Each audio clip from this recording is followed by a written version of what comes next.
Bueno, el doctor Trespidi Pedro, capitán de fragata, médico, vamos bien, es especialista en medicina de urgencias, es neurocirujano, director de comité prehospitalario de la Sociedad Argentina de Emergentología, jefe de neurocirugía del Hospital Naval Pedro Mayo. Nos va a hablar en la mañana de medicina táctica y sanidad en combate. Bueno, muchas gracias.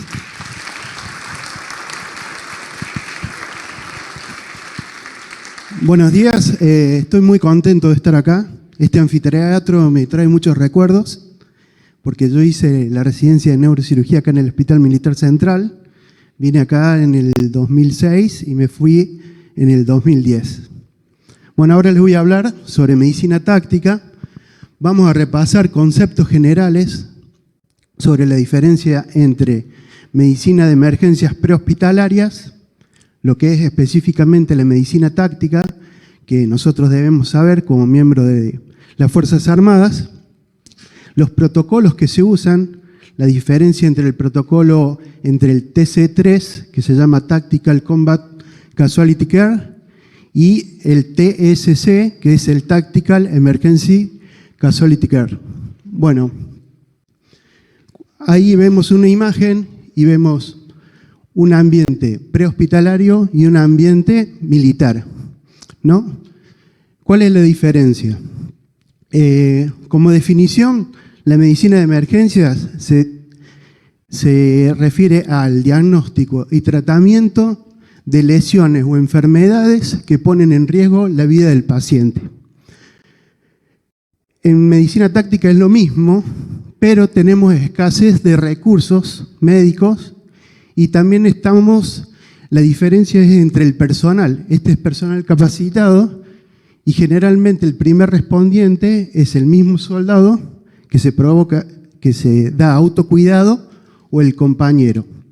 Tenemos menos medios y también los tiempos de evacuación son distintos. Porque si tenemos un accidente, ¿no es cierto?, en la vía pública, acá en el medio de la ciudad, la sociedad se para, ¿sí?, ayuda, el servicio de emergencia llega a los 5 minutos y la evacuación se produce en 5 minutos al hospital. En cambio, en el ambiente táctico, y acá no tenemos un agresor, alguien que nos quiere matar, acá sí. Entonces, en este campo táctico, primero nos autocuidamos, nos ayuda el compañero y la evacuación puede ser en horas o días. Y ya tenemos experiencia en la Antártida, que han pasado sucesos, que la evacuación se produce en semanas. Bueno, ¿por qué vamos a hablar de medicina táctica? Porque antes el concepto era de guerra entre ejércitos. Después de este hito, ¿no es cierto?, del 11 de septiembre del 2001, que hubo 2.996 muertos y más de 25.000 heridos, la guerra se vino al medio civil. Esto es Bataclan, y esto hace que nosotros tengamos que adaptarnos a esta nueva amenaza. ¿Cómo nos adaptamos? Con la adaptación, ¿no es cierto?, de nuevos protocolos. Porque nosotros los protocolos que conocemos son el ATLS, el PHATLS, el BLS, pero que no nos enseñan a nosotros cuando nos están agrediendo qué hacer. Un ejemplo de esto es el Cabo Urbina, ¿no es cierto?, que cuando se hizo la Operación Rosario de desembarco en las Islas Malvinas, una ráfaga de ametralladora lo hiere al capitán Giacchino y él, que no conocía las fases que actualmente dicta el TC3, a él va a socorrerlo en medio de una ráfaga de ametralladora y lo hieren. Entonces, esta es la nueva cadena de supervivencia. ¿Por quién está dada la nueva cadena de supervivencia? Por los primeros respondientes son los profesores, los trabajadores y los ciudadanos. Luego, los funcionarios en acto de servicio, que son los bomberos, los policías. Recién entra la ambulancia, el sistema de emergencia prehospitalario, los departamentos de emergencia y los hospitales. Esta es la nueva cadena de supervivencia. Bueno, ¿qué ven acá? Este es el atentado de Boston en abril del 2013, que hubo 3 fallecidos y 260 heridos. ¿Qué pasó? Terroristas chechenos con 2 ollas de alta presión les hicieron explotar y provocaron este desastre. ¿Quiénes son los primeros respondientes? Personal civil. Este señor es un señor de 52 años, es un costarricense, y ese evento, ¿no es cierto?, que era una maratón, se hacía para conmemorar los caídos en la guerra de Irak. Y este señor había perdido a su hijo, que era un infante de marina de 24 años. Y estaba ahí, y fue el que le dio la primera atención a este civil, ¿no es cierto?, que tenía amputación traumática de las 2 piernas. Fíjense la cara de shock que tiene, un shock hipovolémico. Le hizo los torniquetes y bueno, le salvó la vida. Esto fue Bataclan, ¿no? Fueron en el 2015, hubo 137 fallecidos y 415 heridos. Este fue el evento de todos los actos terroristas que hubo. Imagínense si esto pasara acá en la Argentina. ¿Qué capacidad nosotros tenemos para responder a este evento? ¿Sí? Recuerden que nosotros, como hospitales militares, tenemos una función estratégica del Ministerio de Defensa, que es de responder ante catástrofes, desastres, la guerra o actos terroristas. Entonces no sé si hoy actualmente estamos preparados para responder a estos eventos. Esto pasó en este mes, ¿sí? Esto, bueno, ahora no se considera un acto terrorista, pero en teoría hicieron explotar 3.000 Vipers, ¿no?, en el Líbano, el ejército de Israel, se estima, y produjo 12 muertos y 3.000 heridos al mismo tiempo.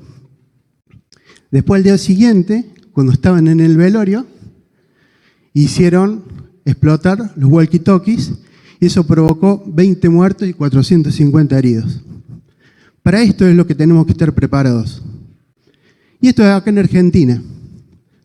¿Sí? La sociedad cambió, la sociedad ahora es muy agresiva y nosotros tenemos que responder ante estos actos, tenemos que ir ahí. Entonces, si el ATLS, el PHTLS no nos dice qué hacer en este caso no hay que hacer nada, ¿sí? Hay que sacar al herido a cubierto y recién ahí darle la primera atención. Es para estos casos, que se han creado 2 protocolos. Uno es el TC3 y el otro es el TECC. El TC3 es estrictamente militar y es el que se usa ahora en la guerra, ¿no es cierto?, de Ucrania y Rusia. Y el TSC es el que se aplica en el medio civil. El TSC deriva del TC3. Esto es posterior al ataque de la maratón de Boston. Esas son las siglas de los 2 protocolos. Bueno, ¿cómo nacen? Como ya dijimos, nosotros nos dedicamos a la guerra, ¿sí? Y en la parte de la guerra de herir y ser lastimados cumplimos una función que es atender a los lastimados, ¿no? Bueno, entonces ya de la era napoleónica, nosotros los médicos ya estamos, en la época de los zares, la guerra de Vietnam, la Primera Guerra Mundial, la Segunda Guerra Mundial. Pero hasta ahí no había ningún protocolo. ¿Cuándo nace el primer protocolo? Fue con el ATLS. Un doctor, Steiner, venía en su avioneta por Nevada en el año 74. Se cae la avioneta, no, perdón, en el 76, se cae la avioneta, fallece la mujer, los 4 hijos estaban heridos, va al servicio de urgencia, estaba cerrado, y ahí se le ocurre hacer un protocolo. Ese protocolo nació lo empezaron a hacer en el 1978 y en 1980 lo difundió el Comité de Trauma del Colegio Americano de Cirujanos. Posteriormente, este doctor, que es un doctor militar, que es el doctor Butler, en base a la experiencia y estadísticas de la guerra de Corea, la guerra de Vietnam, la primera y la segunda, crea el primer libro de medicina militar en 1996. Y a partir de ahí, en 1999, se colocan las directrices del TC3 en el PHTLS. ¿Cuál fue el punto de quiebre? El punto de quiebre, todos vieron la película La caída del halcón negro, ¿no es cierto?, que fue en Somalia, en Mogadiscio. Ahí el ejército de Estados Unidos, las fuerzas Delta, estaba haciendo una incursión que en teoría iba a durar 20 minutos. Se cae el helicóptero, intentan rescatar al personal, se cae otro helicóptero, y después lo que iba a hacer en 20 minutos se transformó en 18 horas. En esas 18 horas murieron 18 soldados americanos, que fue una catástrofe para ellos. Entonces de ahí eso cambió. Dijeron, bueno, tenemos que hacer un protocolo y dividir a las fases de combate en 3.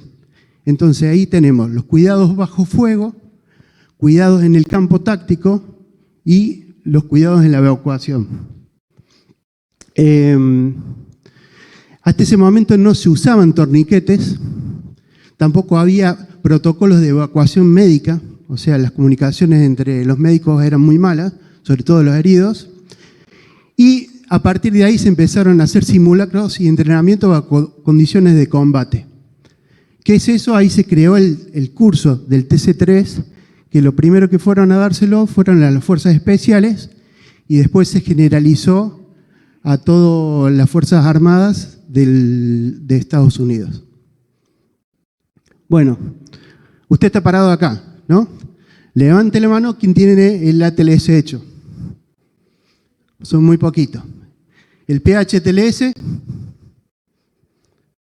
y el BLS, o sea, son muy poquitos, son 4 o 5 nada más que lo tienen. Y este es nuestro trabajo, ¿sí? Por eso nos tenemos que formar, porque esto es lo que se viene. Y no sabemos cuándo puede pasar. Porque ahora está en curso la guerra, ¿no es cierto?, de Israel contra Palestina. ¿Dónde está la segunda población israelita fuera de Israel? ¿No es cierto? Primero en Estados Unidos y después en Argentina. Y acá ya hubo atentados. Entonces no nos tiene que sorprender que pueda pasar algo así. Entonces tenemos que estar preparados. Bueno, ¿cuáles son los objetivos generales del TC3 y el TSC? Tratar al herido, no producir bajas y completar la misión. Esto es importante en la parte militar, ¿sí? La misión está primero. No es que si nosotros estamos cumpliendo una misión o estamos haciendo una incursión, nos detenemos a atender el herido. No, lo dejamos y después lo atendemos. Porque la mejor medicina en medicina táctica es el poder de fuego. Con respecto al entorno táctico versus el entorno civil, fíjense en las características. Uno es la causa del trauma, que en uno es penetrante, generalmente en la guerra, y el otro acá, el 70%, es contuso. El entorno en que se produce el trauma, generalmente este es en áreas inhóspitas, puede ser de noche, con baja visibilidad, y esto por lo general en el ambiente urbano, que ya dijimos que la sociedad se para que podamos hacer nuestro trabajo. El personal que proporciona la asistencia, por lo generalmente este es personal capacitado, ¿no? Y ahora nosotros no tenemos, los militares, mucha formación en TC3. Y finalmente el tiempo de evacuación. Acá tenemos cómo es el entorno, trauma penetrante, trauma contuso.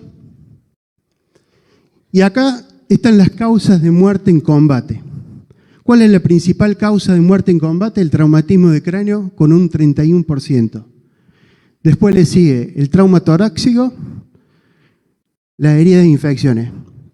Bueno, también están estas causas, la obstrucción de la vía aérea, la exsanguinación y el neumotorax-atención. Pero estas son causas de muertes evitables. Y estas son las que actúa el TC3, sobre esas 3 causas. Eso es lo más frecuente, ¿sí? Las heridas en las extremidades son entre un 56% y un 60%. El neumotórax a tensión y la obstrucción de la vía aérea. Bueno, acá tenemos la distribución de ese tipo de lesiones, de un 56% a un 60% en miembros inferiores y superiores, 10% lesiones de tórax, lesiones abdominales 10% y lesiones en cráneo 12%. Por suerte acá tenemos protección. Estas son las 3 categorías de bajas en el campo de batalla. Bajas que fallecerán independientemente de recibir cualquier atención médica, bajas que vivirán independientemente de recibir cualquier atención médica y bajas que fallecerán si no reciben atención médica. Que estas son las 3 causas que vimos, ¿sí? Las que actúa el TC3. Las condiciones de evacuación en las cuales se produce el trauma, por ejemplo, no se puede usar luz. Por ejemplo, ha pasado que médicos han prendido la linterna y el francotirador los ha matado. Entonces, las condiciones son visibilidad baja, no podemos usar estetoscopio, no podemos usar ninguno de esos elementos. Es muy básico el kit de emergencia que uno tiene. Ese kit se llama IFAC. Acá tenemos la suerte de los heridos de combate está en las manos de la persona que efectúa los primeros cuidados de su compañero. Y acá tenemos la evacuación, que está demorada. Por ejemplo, en la Antártida, nosotros cuando tuvimos un marino que se lastimó, ahora que tuvo una fractura expuesta, tardamos más o menos 15 días en poder evacuarlo de la base de Orcadas. Este es el protocolo que usamos. Se llama MARCH, que es muy similar al XABCD, en donde la M es hemorragia masiva, la A, control de vía aérea, la R de respiración, la C de circulación y la H de hipotermia y traumatismo de cráneo.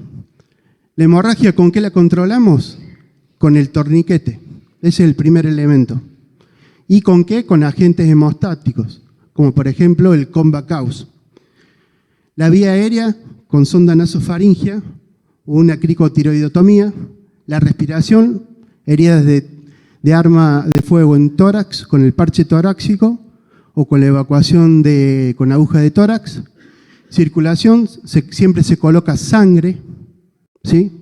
O agentes hemostáticos. Y cuidado de la hipotermia, porque la hipotermia disminuye los tiempos de coagulación, los altera. Esas son las fases. Tenemos distintos tipos de fases. En el TC3, cuidado bajo fuego, cuidado en el campo táctico y evacuación. Y en el TSC, que este es el civil, amenaza directa, amenaza indirecta y evacuación. Acá tenemos cuidado bajo fuego.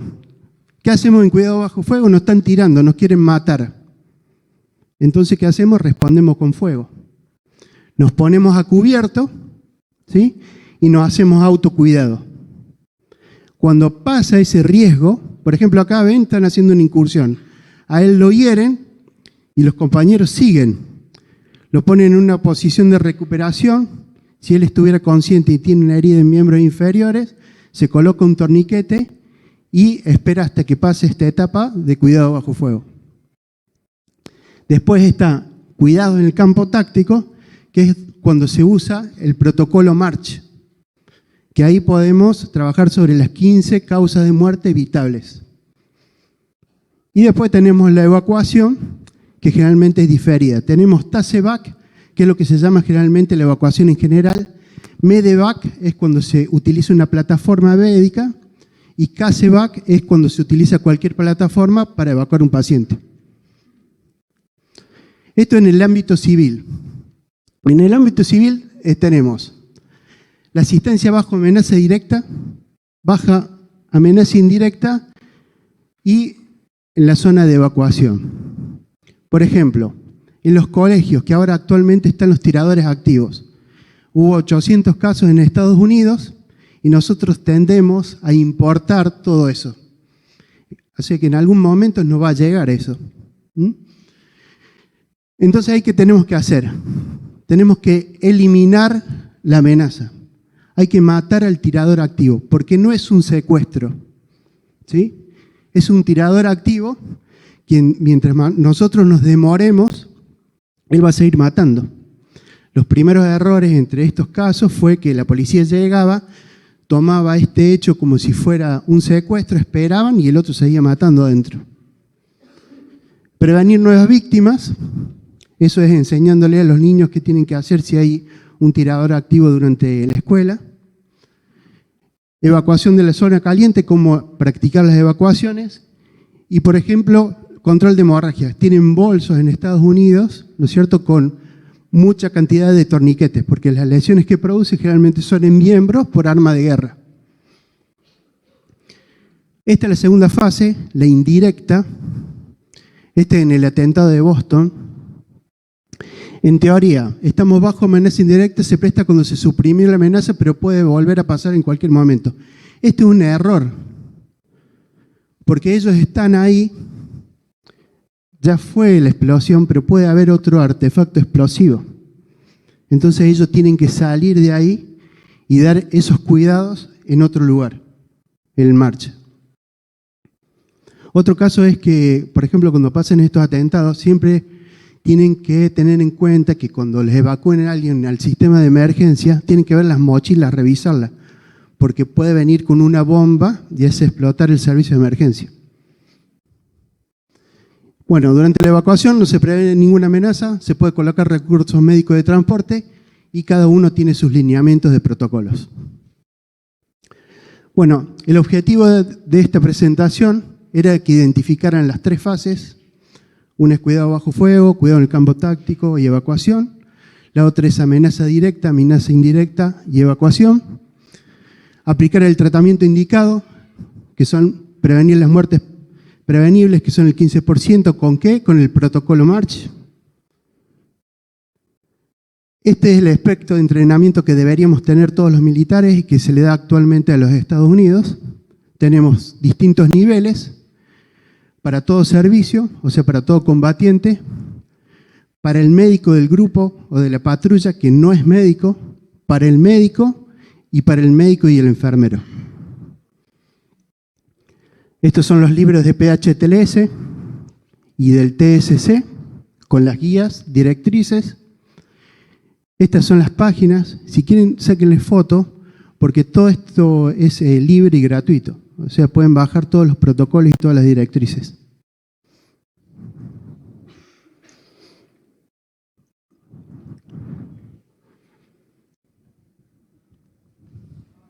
Perdón, ¿sacaron? ¿Sí?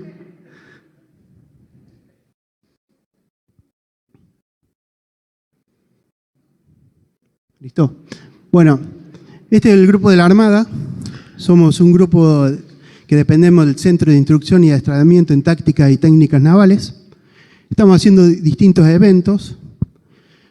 Hicimos un taller de actualización de medicina prehospitalaria en Puerto Belgrano. Hicimos el primer precongreso de medicina táctica en el primer Congreso Latinoamericano de Emergencia acá en Buenos Aires. Acá estuvimos en Caicopaz con ustedes, trabajando en conjunto. Y también participamos del curso de operador en medicina táctica para fuerzas especiales. Este es un curso que se da a la Policía Federal, a todas las fuerzas especiales del país.